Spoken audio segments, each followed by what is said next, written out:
Alors tutoriel numéro 3 pour SolidWorks. Là ce qu'on va faire c'est qu'on va changer les vues concernant le poteau de façon à avoir un poteau en vue de face, vue de gauche, dessus et compagnie. Et on va aller le percer, il y a des lignes de trusquinage à respecter, des diamètres de boulon à respecter, on va regarder tout ça.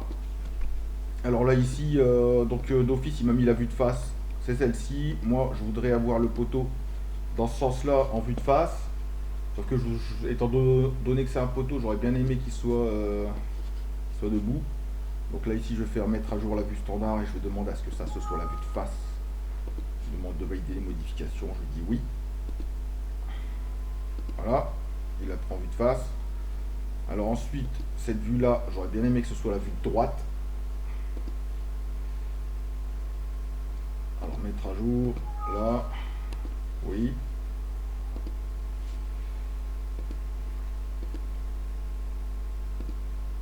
Ça c'est pas ce que je voulais. Par contre, là ici, voilà, je voudrais que ça ce soit la vue de face. Mettre à jour, vue de face, oui. Là voilà, comme ça il est d'accord avec moi normalement, voilà, voilà, impeccable.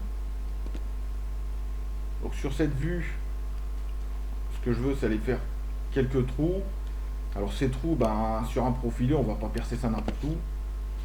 Alors, concernant les trusquinages, on a dans le catalogue des profilés arrive au moment. Donc ça parle de ligne de trusquinage sur un IPE. Là ici on a la cote Sigma 1 qui se trouve à cet endroit-là, dans cette colonne. Sur un IPE de 220, Sigma 1 il est égal à 56. Il doit y avoir 56 mm entre les deux. Le diamètre, donc ça c'est la lettre phi en grec. Phi et petit t. Alors c'est un t. C'est le diamètre du boulon à cet endroit-là. Donc le diamètre du boulon, ce sera, pour un IPE de 220, ce sera 18. Voilà, donc pour un diamètre 18, normalement, on perce à 20. Alors on va représenter nous les trous et pas les diamètres. Donc on va faire des trous diamètre 20. Et là ici, écartement sigma 1, là ici, qui est égal à donc, 220 à 56. Alors voilà comment on va procéder. Dans SolidWorks, là, voilà.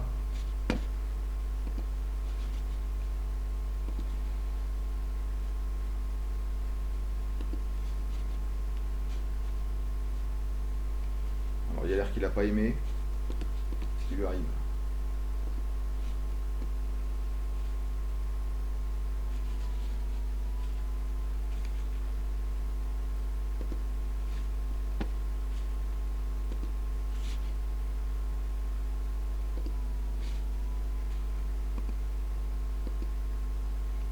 Ah voilà.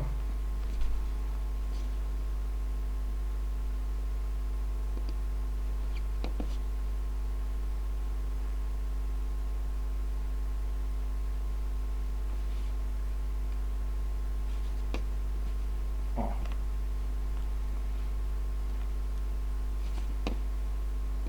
Alors ligne de construction sur cette face là.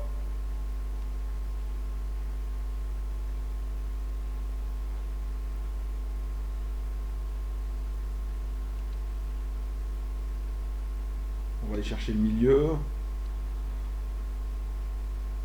On va descendre à peu près jusque là.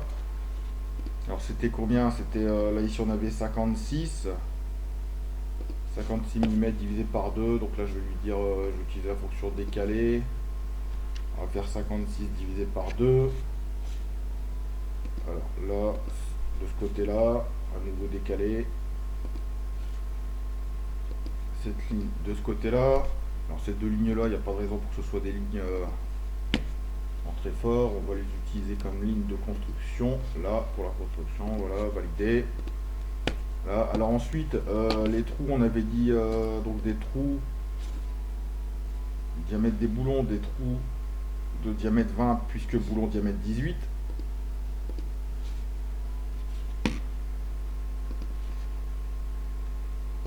Alors je vais en faire 4 dans l'immédiat, on va voir ce que ça va donner par la suite. demande à ce qu'il soit parfaitement aligné avec celui-ci. Voilà.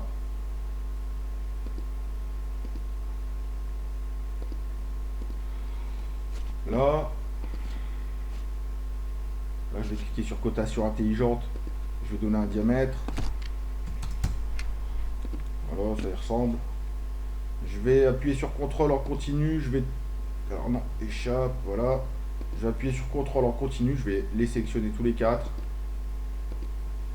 Voilà, je vais demander à ce que les diamètres soient égaux. Je valide.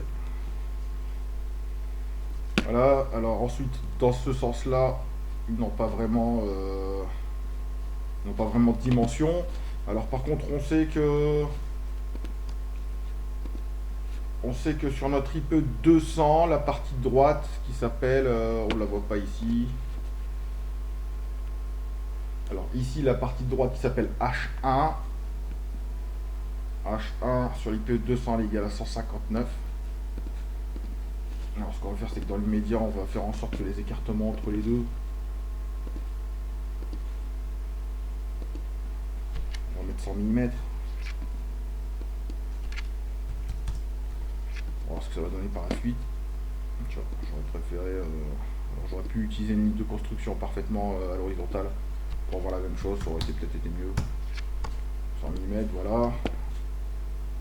Ce qu'on va faire d'ailleurs, on va prendre une ligne de construction, on va mettre de là à là, voilà. Ainsi, il va bouger en même temps s'il le faut. Et là, ici, d'après la norme, normalement, on est censé être entre 1,2 et 2,2 le diamètre du trou. 1,2 et 2,2 fois le diamètre du trou. Là, ici, il nous propose 32. Allez, on va mettre 30. On verra à la fin de toute façon. Il faut modifier quelque chose, on va modifier. Alors là, les trous ne sont pas percés, bien sûr. Donc, on va aller dans Fonction. Enlèvement de matière extrudée. Là, il propose de l'enlever dans ce sens-là. Sur 10 mm d'épaisseur.